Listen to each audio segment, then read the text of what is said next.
ಇನ್ನು ಕೇರಳದ ಸಿಎಂ ಎದುರು ಬಿಜೆಪಿಯ ಕಾರ್ಯಕರ್ತರು ವಿಚಿತ್ರವಾದಂತಹ ಬೇಡಿಕೆಯೊಂದನ್ನು ಇಟ್ಟಿದ್ದಾರೆ. ಇದು ವಿಚಿತ್ರವಾದ ಬೇಡಿಕೆ ಅನ್ನೋದಕ್ಕಿಂತ ವಿಶಿಷ್ಟವಾದಂತಹ ಪ್ರತಿಭಟನೆ ಅಂತ ಹೇಳಿದ್ರು ತಪ್ಪಾಗ್ಲಿಕ್ಕಿಲ್ಲ. ನಮಗೂ ಒಂದು ಟ್ವೀಟ್ ಮಾಡಿಕೊಡಿ ಸ್ವಾಮಿ ಅಂತೇಳಿ ಅವರಿಗೆ ಪತ್ರವನ್ನು ಬರೆದಿದ್ದಾರೆ ಮಂಡ್ಯದ ಬಿಜೆಪಿ ಕಾರ್ಯಕರ್ತರು.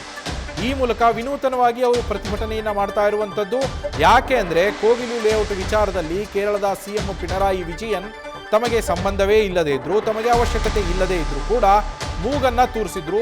ಇದೇ ವಿಚಾರಕ್ಕೆ ಈಗ ಬಿಜೆಪಿ ನಾಯಕರು ಈ ರೀತಿಯಾಗಿ ತಮ್ಮ ಅಸಮಾಧಾನವನ್ನ, ತಮ್ಮ ಪ್ರತಿಭಟನೆಯನ್ನು ವ್ಯಕ್ತಪಡಿಸಿರುವಂಥದ್ದು. ಟ್ವೀಟ್ ಮಾಡಿ ಒಂದು ಪತ್ರವನ್ನ ಪೋಸ್ಟ್ ಮಾಡಿದ್ದಾರೆ ಬಿಜೆಪಿಯ ಕಾರ್ಯಕರ್ತರು. ನೀವು ಟ್ವೀಟ್ ಮಾಡಿದರೆ ನಮ್ಮ ರಾಜ್ಯದ ಸಿಎಂ ಮನೆ ಕೊಡ್ತಾರೆ, ಅದಕ್ಕೆ ಮತ್ತೊಂದು ಟ್ವೀಟ್ ಮಾಡಿ ಸ್ವಾಮಿ ಅಂತೇಳಿ ಸಿಎಂ ಅವರಿಗೆ ಈ ಪತ್ರವನ್ನ ಪೋಸ್ಟ್ ಮಾಡೋ ಮೂಲಕ ಕೇರಳದ ಸಿಎಂ ಮುಂದೆ ವಿಶೇಷವಾದಂತಹ ಬೇಡಿಕೆಯನ್ನ ಇಟ್ಟಿದ್ದಾರೆ. ನಮ್ಮಲ್ಲೂ ಕೂಡ ಸಾಕಷ್ಟು ಬಡವರಿದ್ದಾರೆ, ಅವ್ರಿಗೂ ಮನೆ ಇಲ್ಲ, ನೀವು ಒಂದು ಟ್ವೀಟ್ ಮಾಡಿದ್ರಿ ಅಂದರೆ ಸಾಕು, ನಮ್ಮ ಸಿಎಂ ನಮಗೆ ಮನೆ ಕೊಡ್ತಾರೆ, ದಯವಿಟ್ಟು ನೀವು ಒಂದು ಟ್ವೀಟ್ ಮಾಡಿ ನಮಗೂ ಕೂಡ, ನಮ್ಮ ಪರವಾಗಿಯೂ ಕೂಡ ಅಂತ ಬೇಡಿಕೆಯನ್ನು ಇಟ್ಟಿದ್ದಾರೆ. ಇದಕ್ಕೆ ಕಾರಣ ಕೋಗಿಲು ಲೇಔಟ್ನಲ್ಲಿ ಅಕ್ರಮವಾಗಿ ಮನೆಗಳನ್ನು ಕಟ್ಟಿಸಿಕೊಂಡೇನಿದ್ದರೂ ನಿವಾಸಿಗಳು ಅಲ್ಲಿ ಅತಿಕ್ರಮಣ ಮಾಡಿಕೊಂಡು ಜಾಗವನ್ನು, ಸರ್ಕಾರದ ಗೋಮಾಳ ಜಾಗವನ್ನು, ಆ ಅತಿಕ್ರಮಣ ಮಾಡಿದಂತಹ ಜಾಗದಲ್ಲಿ ಕಟ್ಟಿದ್ದ ಮನೆಗಳನ್ನೆಲ್ಲ ತೆರವು ಮಾಡಲಾಗಿತ್ತು. ಆ ಮನೆಗಳನ್ನು ತೆರವು ಮಾಡಿದಂತಹ ಸಂದರ್ಭದಲ್ಲಿ ಅಲ್ಲಿ ಮುಸ್ಲಿಂ ಕುಟುಂಬಗಳಿದ್ದುವು ಅನ್ನೋ ಕಾರಣಕ್ಕೆ ಕೇರಳದಲ್ಲಿ ಮುಂದಿನ ವರ್ಷ ಏನು ಚುನಾವಣೆ ಎದುರಾಗತ್ತೆ, ಆ ಚುನಾವಣೆಯಲ್ಲಿ ಅಲ್ಪಸಂಖ್ಯಾತರನ್ನು ಓಲೈಕೆ ಮಾಡುವ ನಿಟ್ಟಿನಲ್ಲಿ ಇದರ ಲಾಭವನ್ನು ಪಡ್ಕೊಳ್ಬೇಕು ಅಂತೇಳಿ ಕೇರಳದ ಸಿಎಂ ಪಿಣರಾಯಿ ವಿಜಯನ್ ಮೊದಲಿಗೆ ಒಂದು ಟ್ವೀಟ್ ಮಾಡ್ತಾರೆ. ಕರ್ನಾಟಕ ಸರ್ಕಾರದ ವಿರುದ್ಧ, ಕಾಂಗ್ರೆಸ್ ಸರ್ಕಾರದ ವಿರುದ್ಧ ಒಂದು ಟ್ವೀಟನ್ನು ಮಾಡ್ತಾರೆ. ಕಾಂಗ್ರೆಸ್ ಸರ್ಕಾರ ಕೂಡ ಬುಲ್ಡೋಸರ್ ರಾಜಕೀಯಕ್ಕೆ ಮೊರೆ ಹೋಗಿದೆ, ಅಮಾಯಕ ಮುಸ್ಲಿಮರನ್ನ ಅವರ ಮೇಲೆ ದೌರ್ಜನ್ಯ ಮಾಡಲಾಗ್ತಾ ಇದೆ, ಅವರನ್ನು ಮನೆಗಳಿಂದ ಹೊರಹಾಕಲಾಗಿದೆ, ಅವರು ಬೀದಿಗೆ ಬಿದ್ದಿದ್ದಾರೆ ಅಂತೇಳಿ ತಮ್ಮ ರಾಜ್ಯದಲ್ಲಿ ಆಗ್ತಾ ಇರುವ ಸಮಸ್ಯೆಗಳ ಬಗ್ಗೆ ಪ್ರತಿಕ್ರಿಯೆ ನೀಡಬೇಕಾದಂತಹ ಅಲ್ಲಿನ ಸಿಎಂ ಅವರು ನಮ್ಮ ರಾಜ್ಯದಲ್ಲಿ ಮೂಗು ತೂರಿಸಿದ್ರು. ಅದಕ್ಕೆ ಎಲ್ಲ ಕಡೆಗಿಂದಲೂ ಪಕ್ಷಾತೀತವಾಗಿ ಎಲ್ಲರೂ ವಿರೋಧವನ್ನು ವ್ಯಕ್ತಪಡಿಸ್ತಾ ಬಂದಿದ್ದಾರೆ. ಆದರೆ ಇಲ್ಲಿನ ಸರ್ಕಾರ ಈಗ ಒಂದಷ್ಟು ಫಲಾನುಭವಿಗಳ ದಾಖಲೆಗಳನ್ನೆಲ್ಲ ಪರಿಶೀಲಿಸಿ ಅರ್ಹರು ಅಂತ ಯಾರಿದಾರೋ ಅವರಿಗೆ ನಾವು ಪುನರ್ವಸತಿಯನ್ನು ಕಲ್ಪಿಸಿಕೊಡ್ತೀವಿ ಅಂತ ಹೇಳಿದೆ. ಈ ವಿಚಾರಕ್ಕೆ ವಿರೋಧ ಪಕ್ಷಗಳು ವಿರೋಧವನ್ನು ಮಾಡ್ತಾ ಇರುವಂಥದ್ದು. JDS ಆಗಿರ್ಬೋದು, BJP ಆಗಿರ್ಬೋದು, ಎರಡೂ ವಿರೋಧ ಪಕ್ಷಗಳು ಕೂಡ ಸರ್ಕಾರದ ಈ ನಡೆಯನ್ನು ಪ್ರಶ್ನೆ ಮಾಡ್ತಾ ಇವೆ. ಅಲ್ಲಿ ಅವರು ಅತಿಕ್ರಮಣ ಮಾಡಿಯೇ ಜಾಗವನ್ನು ಅತಿಕ್ರಮಣ ಮಾಡಿಯೇ ಮನೆಯನ್ನು ಕಟ್ಟಿಸಿದ್ದಾರೆ ಅಂದಾಗ ಅದು ಸಕ್ರಮ ಹೇಗಾಗತ್ತೆ, ಅರ್ಹರು ಹೇಗಾಗ್ತಾರೆ ಅವರು ಮನೆಗಳಿಗೆ ಅಂತ ಈ ಕಾರಣಕ್ಕೇನೆ ಇವಾಗ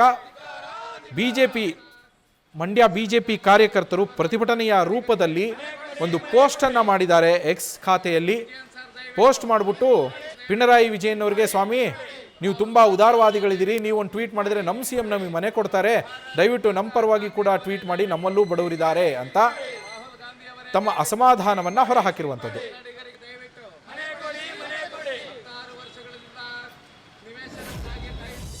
ಬೆಂಗಳೂರಿನ ಯಲಹಂಕ ಬಳಿ ಇರುವ ಕೋಗಿಲು ಕ್ರಾಸ್ ಏನು ಬಡಾವಣೆಯಲ್ಲಿ ಏನು ಒಂದು ಫಕೀರ್ ಬಡಾವಣೆ ಮತ್ತು ವಾಸಿಂ ಬಡಾವಣೆ ಏನಿತ್ತು, ಅಲ್ಲಿ ಅಕ್ರಮವಾಗಿ ಮನೆಯನ್ನು ಕಟ್ಕೊಂಡಿದ್ರು. ಆ ಮನೆಯನ್ನು ಅಧಿಕಾರಿಗಳು ಕಾನೂನು ಪ್ರಕಾರವಾಗಿ ಡೆಮಾಲಿಷನ್ ಮಾಡಿದ್ರು. ಆ ಡೆಮಾಲಿಷನ್ ಮಾಡಿದ ತಕ್ಷಣ ಕೇರಳ ರಾಜ್ಯ ಸರ್ಕಾರದ ಪಿಣರಾಯಿ ವಿಜಯನ್ರವರು ಮತ್ತು ಏನು ಕಾಂಗ್ರೆಸ್ ಪಕ್ಷದ ಹೈಕಮಾಂಡ್ ಅನ್ಸ್ಕೊಂಡಿರ್ತಕ್ಕಂಥ ವೇಣುಗೋಪಾಲ್ರವರು ಟ್ವೀಟ್ ಮಾಡಿ ದಯವಿಟ್ಟು ತತ್ಕ್ಷಣಕ್ಕೆ ಅವರಿಗೆ ಒಂದು ಪರ್ಯಾಯವಾಗಿ ಮನೆ ಕೊಡಬೇಕು ಅಂಥೇಳಿ ಒಂದು ಮನವಿಯನ್ನು ಮಾಡ್ತಾರೆ.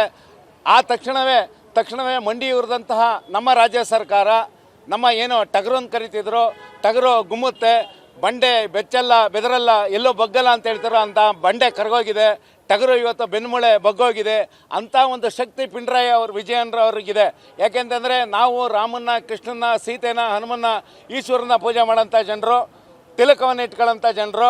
ನಾವು ಕೂಡ 10 ವರ್ಷಗಳಿಂದ 40 ಲಕ್ಷ ಜನ ಕನ್ನಡಿಗರು ಇವತ್ತು ವಿವಿಧ ಯೋಜನೆಗಳ ಅಡಿನಲ್ಲಿ ನಿವೇಶನಕ್ಕಾಗಿ ಅರ್ಜಿ ಸಲ್ಲಿಸಿ ಬಕಾಪಕ್ಷಿ ಥರ ಕಾಯ್ತಾ ಇದ್ದಾರೆ. ಈ ಬಗ್ಗೆ ದಯವಿಟ್ಟು ಏನು ಪಿಣರಾಯಿ ವಿಜಯನ್ರವರು ಟ್ವೀಟ್ ಮಾಡಬೇಕು. ಅತಿವೃಷ್ಟಿ, ಅನಾವೃಷ್ಟಿ ಮತ್ತು ಪ್ರವಾಹ, ಭೂಕುಸಿತ ಇಂಥ ಒಂದು ಸಂದರ್ಭದಲ್ಲಿ 14,000 ಮನೆ ಕಳ್ಕೊಂಡು ಜನ ಇವತ್ತು ಅಕ್ಷರಶಃ ಟೆಂಟ್ನಲ್ಲಿ ವಾಸ ಮಾಡ್ತಾ ಇದ್ದಾರೆ. ಅವರ ಗೋಳು ನಿಮಗೆ ಕೇಳಿಸ್ಲಿಲ್ವಾ? ಅವರ ಬಗ್ಗೆ ನಿಮಗೆ ಮಾನವೀಯತೆ ಒಂದು ಚಿಲುಮೆ ಹೊರಬರಲಿಲ್ವಾ? ಹಾಗಾಗಿ ನಾವು ಮನವಿ ಮಾಡ್ತಾನೆ ಇದ್ದೀವಿ. ರಾಜ್ಯ ಸರ್ಕಾರ ಇವತ್ತು ಜನರಲ್ ಪವರ್ ಆಫ್ ಅಟಾರ್ನಿನ ಕೇರಳ ಸರ್ಕಾರಕ್ಕೆ ಕೊಟ್ಟಿದೆ. ಯಾಕೆಂದರೆ ಕೇರಳದಲ್ಲಿ ಆನೆ ಕಾಲು ತುಳಿತಕ್ಕೆ ಸತ್ರು ಕೂಡ ರಾಜ್ಯ ಸರ್ಕಾರವೇ ಪರಿಹಾರ ಕೊಡುತ್ತೆ. ಕೇರಳ ರಾಜ್ಯದಲ್ಲಿ ಮನೆ ಕಟ್ಕೊಡೋಕ್ಕೆ ರಾಜ್ಯ ಸರ್ಕಾರವೇ, ನಮ್ಮ ರಾಜ್ಯ ಸರ್ಕಾರವೇ ಹಣ ಕೊಡುತ್ತೆ. ಮತ್ತು ಏನು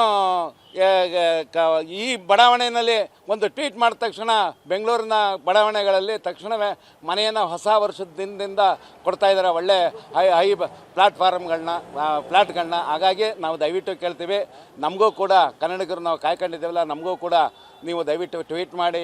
ಏನು ನಿರ್ಗತಿಕ ವಸತಿನ 40 ಲಕ್ಷ ಜನ ಇದ್ದಾರೆ, ಮನೆ ಇಲ್ದೇ ಸೂರು ಇಲ್ದೇ 14,000 ಜನ ಪರದಾಡ್ತಿದ್ದಾರೆ.